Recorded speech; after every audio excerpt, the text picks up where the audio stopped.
Militan Hizbullah meluncurkan sekitar 40 roket ke Israel Utara pada Kamis 27 Juni sore. Serangan ini membuat warga yang tinggal di sekitar Galilea panik dan ketakutan.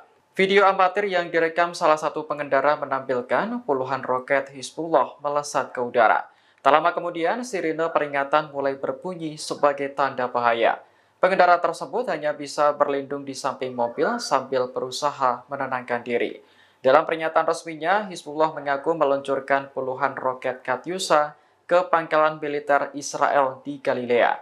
Serangan itu merupakan respons atas kematian seorang anggotanya di Lebanon Selatan akibat dibunuh Israel. Pasukan pertahanan Israel mengklaim sebagian besar roket yang ditembakkan Hizbullah berhasil dicegat Iron Dome. Namun beberapa roket lainnya jatuh dan menyebabkan kerusakan dan kebakaran.